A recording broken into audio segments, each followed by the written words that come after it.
The men along the fence line were laughing, not quietly, not politely, laughing the way men do when they think something is so absurd it doesn't even deserve their concern.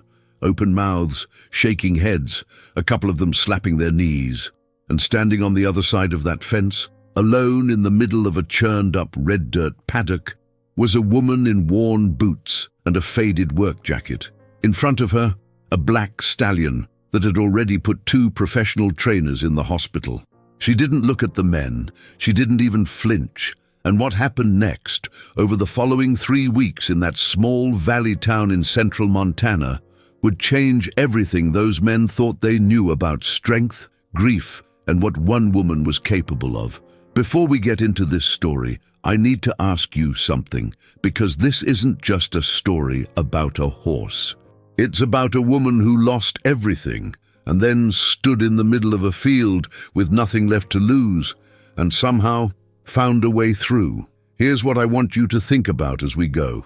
Have you ever had a moment where people counted you out, and you had to decide whether to believe them? Drop your answer in the comments, and tell me what city or town you're watching from. I read every single one. If this kind of story moves you, hit that like button right now and subscribe, so you don't miss what comes next. Stories like this one, real, raw, and quietly extraordinary. That's all we do here. Now, let's go back to Montana. Let's go back to the beginning. The town of Harland's Crossing sits in a valley that the Rockies seem to have forgotten on their way through Montana, tucked between 2 ridgelines, threaded by a cold creek, and home to maybe 900 people if you counted the ranches out along the county road. It was the kind of place where people had long memories and short patience for anything that disrupted the order of things. Tess had grown up 30 miles east, in a smaller town still. She'd married into Harland's Crossing at 22, following a man named Tess Donahghue, 3rd-generation cattleman, square-jawed and steady, the kind of man who fixed fences on Sundays and never raised his voice. They'd built something together over 16 years. Not flashy, not perfect, but real. The Donahghue place sat on 400 acres of mixed grass and timber at the northern end of the valley. They ran a small cattle operation, Black Angus mostly, and boarded horses in the warmer months. Carver had a gift for quarter horses in particular. He had patience, and horses understood patience. Tess had a different kind of gift. She understood systems, how a ranch actually worked, where the money went, what needed to happen in what order. She kept the books, managed the supplier relationships, handled the vet schedules, wrote the checks. While Carver was in the field, she was the nervous system of the whole operation. For 16 years together, they made it work. Then Carver died on a Tuesday in February. An aneurysm, undetected. He was 51 years old and had never spent a night in a hospital in his life. He was eating breakfast. He said he had a headache, and then he was gone. The grief hit Tess the way grief always hits, in waves, unpredictably, with no regard for what needed to be done. But what needed to be done was enormous. The mortgage on the property, restructured 3 years prior when cattle prices dipped, had a balloon payment coming in 14 months. The operation had 2 full-time hands and 1 seasonal worker. Carver's death meant losing the primary laborer, the head of livestock management, and the person the bank had underwritten the loan against. The bank's representative, a man named Dwight, who wore 2 tight polo shirts and never quite met her eyes, told her in a meeting 3 weeks after the funeral that they would be monitoring the situation closely. Tess drove home from that meeting and sat in the truck in the driveway for 45 minutes. Then she went inside and started making a list. The neighbors were kind in the cautious way that people are kind when they don't know what else to do. Doris Halban brought casseroles for 2 weeks. The pastor checked in. A few of the other ranching families offered vague gestures of assistance that she filed away and rarely called on. But underneath all of it, she could feel it. There was a kind of waiting, a watching. The valley had seen ranches fail before. It had seen widows sell. There was a pattern here, one that people recognized, and most of them had already quietly placed her somewhere inside it. What she needed was revenue. Specifically, she needed a way to generate income beyond the cattle operation while she stabilized, restructured, and figured out if she could actually hold on. The answer came from an unexpected direction. Her neighbor to the west, a rancher named Stanton, who ran a larger property and had been trying to expand into performance horse breeding, had a problem. The problem had a name: Obsidian. Obsidian was a 5-year-old black Andalusian quarter horse cross, 16.5 hands, built like something out of a mythology textbook. He'd been purchased at auction 18 months prior by a consortium of buyers who believed he had the bloodlines and the physical architecture to become an elite breeding stallion. There was only one issue: nobody could get near him. He'd been traumatized somewhere in his early life. No one knew exactly where or how, and whatever had happened to him had left him with a hair-trigger terror response and a willingness to use his body as a weapon. He'd injured a ranch hand at the auction facility. He'd sent a professional trainer named Pemberton to the emergency room with 2 cracked ribs and a dislocated shoulder. A second trainer, brought in from Billings with a strong reputation and stronger rates, lasted 4 days before quietly driving away and never calling back. The consortium was losing patience. Stanton, who had taken on primary management of the horse, was running out of options and running out of face. He came to Tess not because he believed in her. He came to her because she was the last option he hadn't tried. The offer he made was this: if she could work with Obsidian, if she could get him to a point where he was handleable, trainable, usable, he would pay her a fee that would cover 6 months of her mortgage payment. 6 months. Tess looked at the number he wrote on the paper. She looked out the window at the field where Carver used to walk in the early morning. She said yes. The first time Tess saw Obsidian in person, she understood immediately why 2 professionals had walked away. He was in a round pen at the back of Stanton's property, a heavy-gauge steel structure that had clearly been reinforced at some point, the welds newer than the posts. The horse stood at the far side, head high, ears pinned, watching her with eyes that were all whites and fire. He was magnificent, and he was terrified. Tess stood outside the pen for a long time without going in. She'd worked with horses her whole life. She'd helped Carver with difficult animals more times than she could count. But she'd never seen anything quite like this. The way Obsidian held his body, constantly coiled, as if the entire world was 1 second away from trying to kill him. Stanton stood beside her with his arms crossed. He was a big man, not unkind, but transactional in the way that some ranchers become when they've spent too many years measuring everything by what it costs and what it's worth. He settles sometimes, Stanton said, and then something spooks him and it's like starting over from zero. Who handled him when he first arrived? A kid on my crew. Young guy, well-meaning, went in there too fast. Horse caught him on the shoulder with a front hoof. Not malicious, just panicked. Kid's fine, but it set the tone. Tess nodded slowly. And Pemberton? Stanton's jaw tightened. Pemberton used a lunge line and a flag, standard approach. Horse went sideways about 4 minutes in. He paused. Pemberton's a good trainer. He's a good trainer for horses who weren't broken, Tess said quietly. She didn't say it as a criticism. Stanton heard it anyway. She came back the next morning alone, before anyone else was on the property. She brought nothing. No rope, no flag, no halter. She sat down on an overturned bucket outside the round pen and opened a thermos of coffee. And she just sat there. For 2 hours, she didn't approach the pen. She didn't try to make contact. She read the horse the way you read weather. The position of his ears, the quality of his breathing, the way he moved around the interior of the pen. She noticed that he settled when she was still. She noticed that he spooked when a truck passed on the county road. She noticed that he kept returning, gradually, to the section of the fence closest to where she sat. She came back the next day and did the same thing. On the 4th day, she moved her bucket 6 feet closer to the fence. Obsidian noticed. He moved to the far side of the pen and held there. She drank her coffee and waited. 40 minutes later, he moved back. Word travels fast in a small valley. By the end of the first week, people knew that the Donahghue widow was doing something with Stanton's problem horse. The characterizations varied. Some people were curious, some were concerned.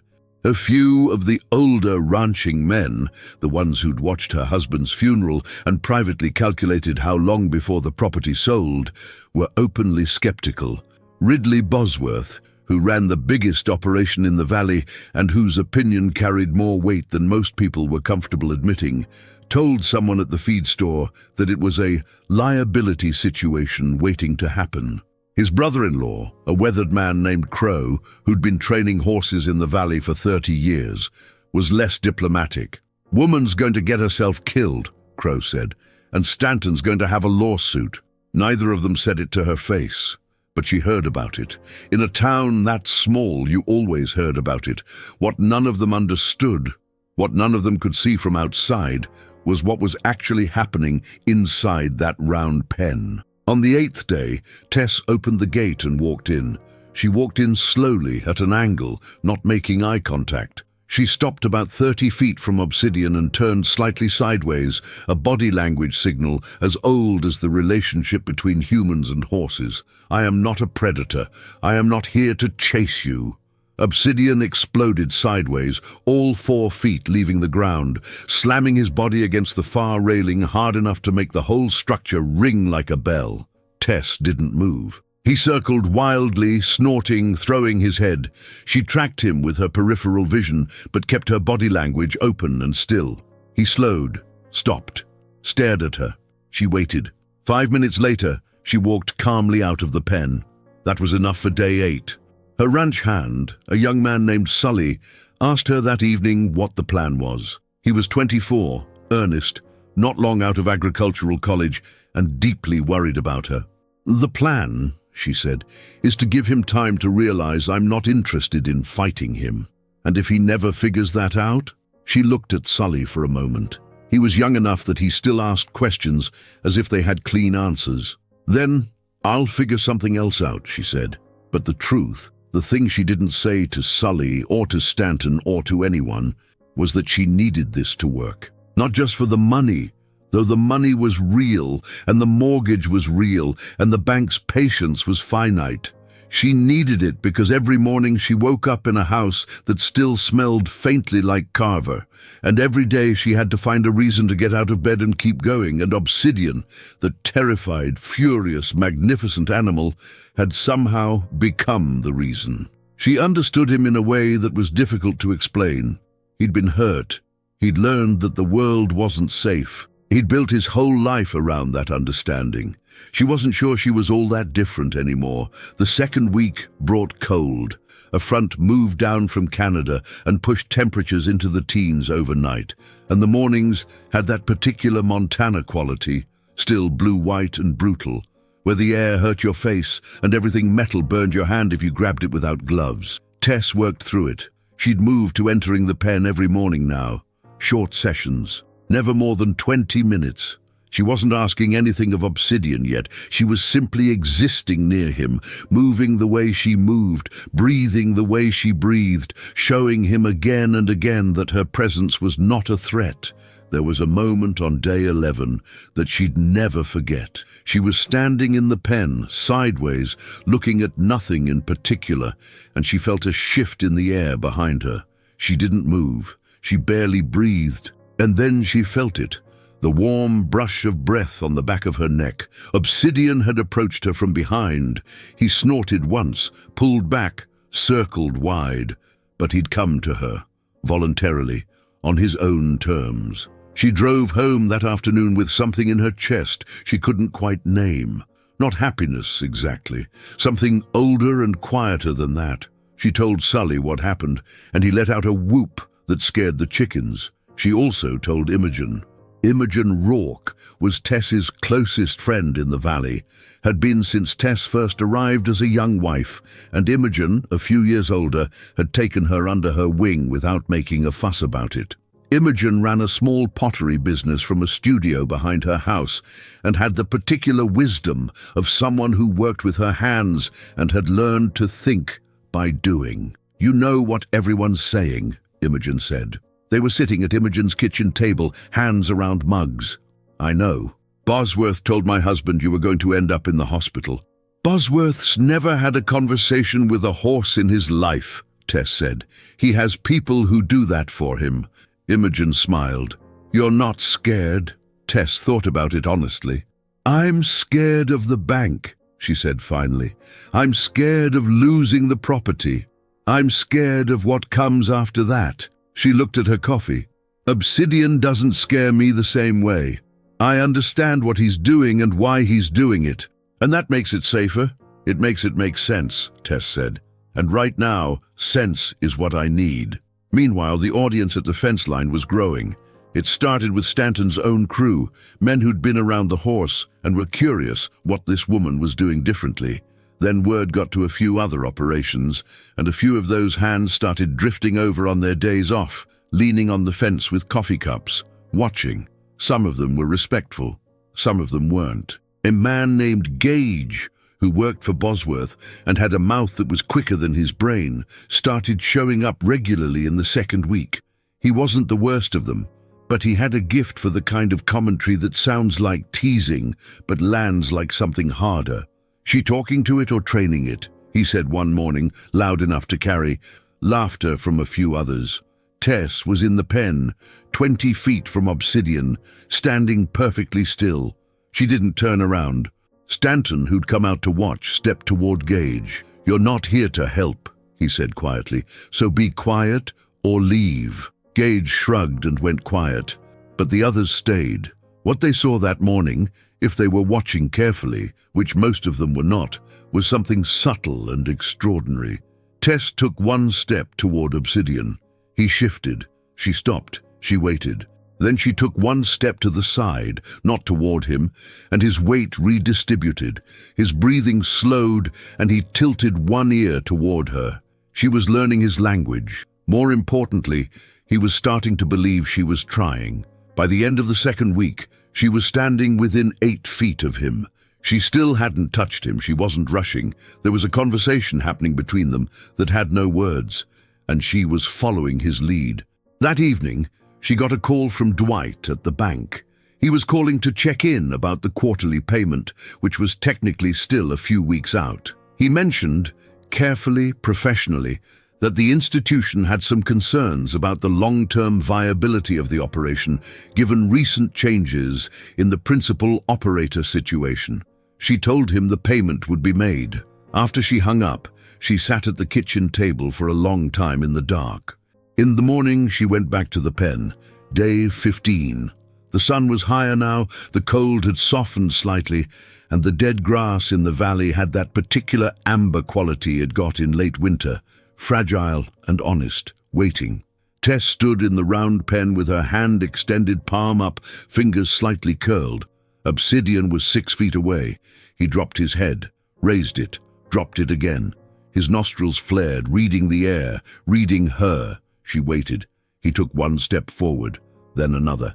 And his nose, the velvet end of it, warm and impossibly soft, made contact with her palm. She exhaled so slowly it was barely a sound. He pulled back, startled by even that small movement of her breath, but he didn't flee to the far side. He circled once and came back, closer this time, and bumped her hand again with enough gentle deliberateness that it could only be called a choice. She let the tears come silently. Not because it was over. It wasn't over. This was a beginning, a fragile, tentative trust that could still be broken 100 different ways, but it was the first moment in 4 months, since Carver had sat down to breakfast and never got up, that something had come to her instead of being taken away. Word of the breakthrough got out quickly. Stanton had been watching from the observation rail, and he was not a man built for keeping things to himself. The response from the valley was mixed. Bosworth, when he heard, said something to the effect that anyone could pet a horse once, and it didn't mean anything. Crow, the old trainer, went quiet in a way that people who knew him recognized as something more complicated than silence. A rancher's wife named Lucinda, whose husband Preston ran a mid-size operation up toward the northern end of the county, drove to Tess's property that afternoon without calling first. She brought a pie. She stood on the porch and said, I heard what happened. I don't know what to say, except I think it's remarkable." Tess invited her in. It was the first time in weeks that she'd had someone in the house who wasn't there to deliver something or assess something or express concern in the cautious way that people express concern when they're also quietly calculating. Lucinda had a directness that Tess appreciated. She asked about the mortgage situation without dancing around it. She asked about the cattle numbers. She asked what Tess needed. "I need to finish what I started with Obsidian," Tess said. "And I need the payment Stanton owes me when I do." "And after that?" Tess turned her coffee mug in her hands. "I don't know yet. I'm trying to figure out what this place looks like without him in it." She meant Carver. Lucinda understood that. "My mother ran this kind of operation alone for 11 years, Lucinda said. "After my father's accident. People said she couldn't. What happened? She proved them wrong for 11 years, and then she remarried and sold the operation for more than anyone thought it was worth." Lucinda smiled. Her choice, her time, her terms. Tess thought about that for a while after Lucinda left. Meanwhile, back at the round pen, the work continued. Over the next 3 days, Tess began introducing a halter, not trying to put it on, just letting Obsidian see it, smell it, investigate it on his own terms. She draped it over the fence rail. She carried it in her hand while she walked. She set it on the ground and stepped away. He approached it, sniffed it, left it alone. She picked it up, held it open, let him bump it with his nose. By day 18, she slid it over his face for the first time. He stood very still. She took it off immediately. Reward, release, no pressure. The men at the fence line had thinned. The novelty had worn off for most of them. But Crow, the old trainer, was still there most mornings, leaning on the railing with a cup of coffee, saying nothing. On the evening of day 18, he walked over to the gate as she was coming out. He looked at her for a long moment. "Where'd you learn that?" he asked. "From watching," she said. "Who?" "My husband," she said. "And the horses." Crow nodded once, slowly, and walked back to his truck. That night, Tess sat at the kitchen table and allowed herself, for the first time, to think about what came next. Not the mortgage, not the bank, not the logistics. What she actually wanted. She thought about a mare that had been boarded on the property during Carver's last summer, a sensitive, damaged animal that he'd worked with patiently all through July and August. By September, she'd been a different horse. Carver had been quietly thrilled. Tess had watched all of it. She'd learned all of it. She just hadn't known she was learning. The last week before the agreement with Stanton reached its deadline was the hardest, not because of Obsidian, because of everything else. The bank called again. Dwight, with his polo shirts and his careful language, and this time the conversation was more direct. They were prepared to begin the review process, which was the language they used for starting the clock on foreclosure proceedings. The balloon payment was 6 weeks out. The 6-month cushion she'd earned from Stanton would help, but it wouldn't solve everything. She needed the horse to be demonstrably trainable. She needed Stanton to make the payment, and then she needed to figure out what came next fast enough to matter. The pressure sat on her like weather. She didn't bring it into the pen with her. That was the discipline. To leave the fear at the gate, to be fully present with Obsidian, to give him the one thing she'd committed to giving him from the beginning, consistency. On day 20, she walked him on a lead line for the first time. He was tense. He stopped twice, threw his head once, but he walked, around the pen, slowly, methodically. When she took the halter off and stepped back, Obsidian stood still for a moment, and then, in a gesture she would replay in her memory for years afterward, he walked to her, not because she asked, not because she had anything in her hand. He just walked to her and stopped with his head near her shoulder, breathing. Sully, who was watching from outside the pen, later told her it made him cry. She told him that was entirely appropriate. Stanton was there that afternoon and saw the lead line work. He was not an emotional man, but she could see something shifting in his face, the slow recalibration of an expectation. "He's workable," Stanton said. "He's more than workable," Tess said quietly. "He's extraordinary. He just needed someone to stop treating him like a problem to solve and start treating him like someone with a history. Stanton looked at her. "You sound like you're talking about more than a horse." She didn't answer. He made the first half of the payment that evening. Cash, as agreed. She deposited it the next morning and called Dwight. The conversation was different this time. Numbers changed things. Numbers were the language Dwight and the bank actually spoke, and she spoke them fluently now. She wasn't clear yet, but she was in the conversation on different terms. Word of what was happening with Obsidian had gotten out beyond Harland's crossing by now. Horse people talk. Bloodlines get discussed. When word spread that a traumatized stallion with exceptional breeding potential had been brought to handleability by a rancher's widow using methods that no professional trainer had managed, it attracted attention. A woman named Dorothea Fenn, who ran a performance horse facility out of Bozeman, reached out through Stanton with a question. Was the horse available for breeding consideration? Stanton, surprised, forwarded the inquiry to Tess. She sat with it for 2 days. Then she went back to Stanton and proposed something different than what they'd originally discussed.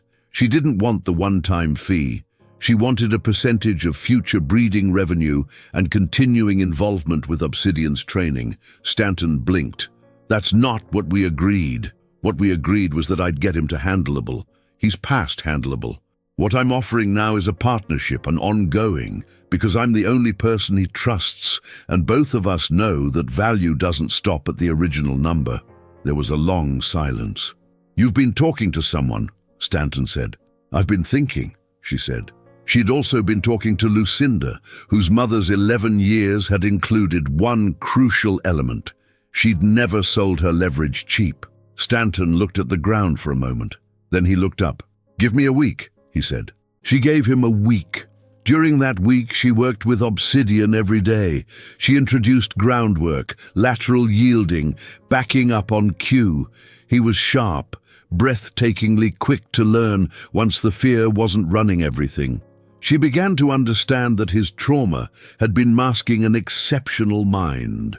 On the 6th day of that week, something happened at the fence line that she hadn't expected. Crow was there, as he usually was. But that morning he had someone with him, a younger man, maybe 35, quiet and watchful. At the end of the session, Crow called her over. "This is my nephew Harland," he said, gesturing to the younger man. "He's thinking about starting a training operation." Harland offered his hand. He was direct in the way that Crow was direct. "I've been watching you work for 3 days," he said. "I've been training horses for 12 years, and I haven't seen an approach like that." "It's not a method," Tess said. "It's just paying attention." "That's harder than most methods," Harland said. He asked if she'd be willing to have a conversation, not about the horse, but about the approach, about what she knew, about whether she'd ever considered formalizing it. She told him she'd think about it. That night, she sat on the porch with a glass of wine she didn't particularly want, but poured anyway because Carver had always poured a glass on winter evenings, and she hadn't been able to stop herself from the habit. She looked at the dark field. She thought about what he would say. He would tell her, she decided, to stop being afraid of her own capabilities. He'd been telling her that in various ways for 16 years. She just hadn't been listening well enough. The showdown, and there is no other word for it, even if it played out quietly in the frost of a Montana morning without anyone throwing a punch, came on the 28th day. Stanton had called a meeting, not at the round pen, at the main barn, the big one that smelled of old wood and mineral oil, with the worn oak table in the tack room where Stanton did his business. Present, Tess, Stanton, Crow, who Stanton had invited as a third perspective, and a man named Aldous Whitmore, attorney, land management specialist, Bozeman, who represented the consortium that had originally purchased Obsidian.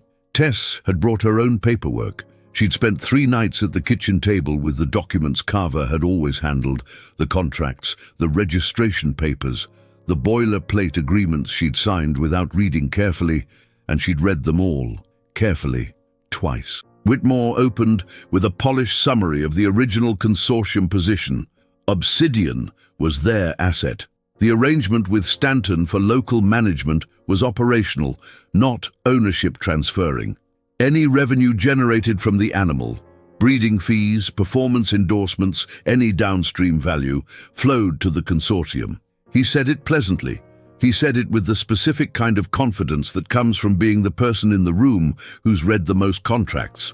Tess let him finish. Then she placed her document on the table and slid it towards Stanton. It was the original agreement she'd signed with him, the one Stanton had drawn up himself in his own handwriting on a cold February afternoon. And it had a line in it that Whitmore had missed, or not missed exactly, not read. The line read, "In the event that the training relationship results in a certified change in animal status from non-trainable to trainable, the training party retains an advisory and management relationship with the animal's handling and development, to be compensated at terms to be negotiated in good faith." Stanton had written that line himself in a moment of wanting the agreement to sound legitimate. He hadn't expected it to matter. Tess had read it 4 times with a legal dictionary open on her laptop. It mattered. Whitmore looked at the document. He read the line twice. A brief pause passed over his face. Just a flicker, before he returned to smooth. "This is a Stanton Donahghue arrangement," he said. "The consortium isn't party to it." "No," Tess said, "but Stanton's management authority over Obsidian comes from the consortium. If his arrangement with me grants me an advisory and management role, that role exists within the chain of custody of the animal, regardless of who holds primary ownership. Any revenue decision affecting the animal requires my participation under the terms of this document." Silence. Crow, who had been sitting back with his arms crossed, made a sound that was not quite a laugh. It was quieter than that, older than that. Stanton was staring at the table. "You wrote it," Tess said to him, not unkindly. "You just didn't think I'd notice." Another silence. Whitmore pulled out his phone and excused himself for 10 minutes. While he was outside, Crow leaned forward. "You have a lawyer?" he asked. "I had Carver's business lawyer look at it last week," she said. "Long phone call. She thought I had a reasonable position." "Reasonable position," Crow repeated. He seemed to find that somewhat amusing. "She's a woman of understatement." Stanton finally looked up. "I didn't mean for it to go this direction." "I know," Tess said.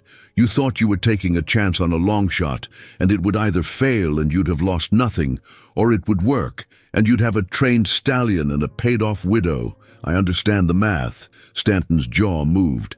"I'm not angry," she continued, "but I'm not walking away from what's on that table either." Whitmore returned. He sat down, straightened his papers, and told them that the consortium was willing to discuss a more formalized arrangement. What emerged from the next 2 hours of negotiation, conducted with Tess's paperwork on the table and Whitmore's smooth edges gradually filing themselves down against her specificity, was something she hadn't walked in expecting. Not a one-time payment, not a small percentage, a formal consultancy agreement. Tess Donahghue as lead trainer and behavioral specialist for Obsidian, with a percentage of all breeding revenue, a day rate for active training sessions, and a right of first refusal on any future horses the consortium acquired that were classified as difficult. Whitmore shook her hand at the end with 2 hands, the kind of handshake that acknowledged something. She drove home. She sat in the truck in the driveway, but this time it was only for 5 minutes. Then she went inside, called Sully, and told him they needed to talk about what the operation looked like going forward. There was one more thing that happened that day. That afternoon, after the meeting, she went to the round pen. Obsidian was in the far corner, turned sideways in the late light, his coat catching the low winter sun like something forged rather than born. She opened the gate and walked in. He turned to look at her. She walked to the center of the pen, stopped, and stood still. He came to her. No halter, no lead, no ask. He walked to her and pressed his head against her chest with a gentleness so deliberate it felt like a sentence, like he was saying something specific. She put her arm around his neck and stood there in the afternoon light for a long time, and the cold didn't matter, and the mortgage didn't matter, and even the grief, for a few minutes in that particular winter stillness, softened into something she could almost hold.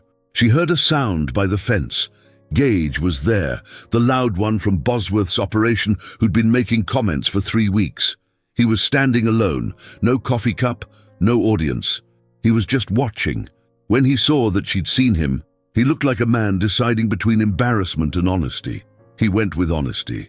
He took his hat off, gave her a single nod. She nodded back. Then she turned back to Obsidian and stayed until the light ran out. Spring came slowly to Harland's Crossing that year, the way it always came to that part of Montana, tentatively, with setbacks, the cold retreating in stages and not always gracefully.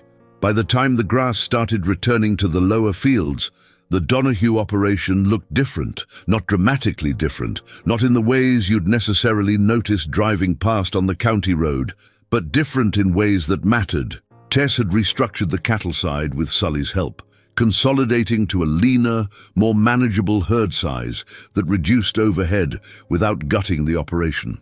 She'd also brought in Harland, Crow's nephew, as a part-time collaborator, beginning to formalize the kind of training methodology she'd developed with Obsidian into something teachable, something documented. That had been Imogen's idea, actually. Imogen, who'd listened to months of Tess talking through the work with Obsidian, had said one evening, "You know that what you did is rare. You know that, right? Not the result, the method, the way you see horses." Tess had resisted that characterization for a while. She'd stopped resisting it. The first breeding season with Obsidian generated revenue that surprised even the consortium. He was stunning physically, and with Tess's ongoing work, increasingly manageable, a combination that made him genuinely remarkable in the performance horse world. Dorothea Fenn from Bozeman brought 2 mares in the first month. Word spread from there. The bank conversation changed accordingly. Dwight, whose polo shirts had always carried a faint undertone of condescension, called to discuss restructuring options in a tone that had shifted perceptibly. Numbers again doing what numbers do.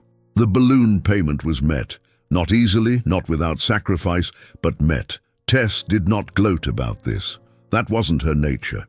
But she allowed herself one moment, one quiet moment, on a May morning, standing on the porch with coffee, looking at a field that was finally green again, to acknowledge what had happened. She had lost the thing she thought was the foundation of her life. And she had discovered that the foundation was actually in her all along, the capability, the patience, the way of seeing.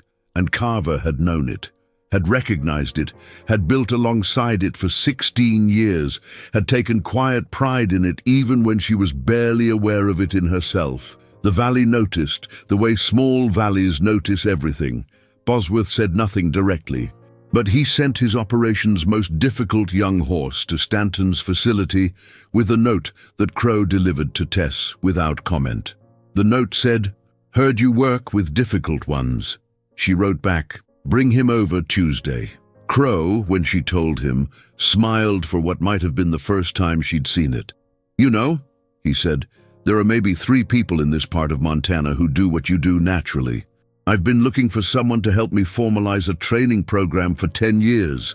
"I know," she said. "Harland told me." Crow laughed. Actually laughed. "He wasn't supposed to do that. He thought you'd never ask directly," she said. A pause. "He's probably right." They shook on it that afternoon, standing in the mud at the edge of the round pen, while Obsidian watched them with calm, steady eyes. Lucinda, who'd heard about all of it through the network of valley women that functioned with the speed and accuracy of any communication system Tess had ever known, drove over the following Saturday with a bottle of wine rather than a pie. "Upgrade," Tess said. "You're past the casserole stage," Lucinda said. "You've earned a celebration." They sat on the porch into the evening, talking about things that weren't grief and weren't logistics. about what the valley looked like from up on the ridge in July, about Lucinda's mother and her 11 years, about horses in general and difficult things in general, and the strange way that loss sometimes clears a space for something you didn't know was in you. It was the best evening Tess had had since February. Not because things were fine. They weren't entirely fine. They were just more possible than they'd seemed. That was enough. A year and a half after that first morning, when Tess sat outside the round pen with a thermos of coffee and watched a black stallion watch her back, she was asked to speak at a regional equine behavior conference in Great Falls. She almost said no. Imogen told her that if she said no, she was going to come to the property and be annoying about it until she said yes. Tess said yes. The conference was small. Maybe 200 people, trainers, breeders, a handful of veterinarians, some academics from the agriculture programs at the state universities. She was the only speaker without formal credentials in the field. She stood at the podium for a moment before she started, looking at the room. Then she said, "I want to start by telling you that everything I know about working with traumatized horses, I learned by accident, in grief, under financial pressure, while people told me I was going to get hurt." The room went quiet in the particular way that rooms go quiet when someone is saying something true. She talked for 40 minutes. No notes, no slides. Just the story. Obsidian, the round pen, the fence line observers, the patience, the mistakes, the morning he put his nose in her palm, the techniques she'd developed intuitively and only later discovered had names in the academic literature. The things she still didn't know and was still learning. A woman in the third row, young, early 20s, with the watchful eyes of someone who was absorbing everything, raised her hand during the question period. "You said you learned it from watching your husband," she said. "Do you think you could have done it without losing him? Like, do you think the grief was part of it?" The room went a different kind of quiet. Tess thought about it honestly. "I don't think the grief taught me anything I didn't already know," she said finally. "I think it stripped away enough of the things I thought I needed. Safety, certainty, approval, that I could finally hear what I actually knew. The grief didn't give me the skill, it just got out of the way." The young woman nodded slowly, writing something down.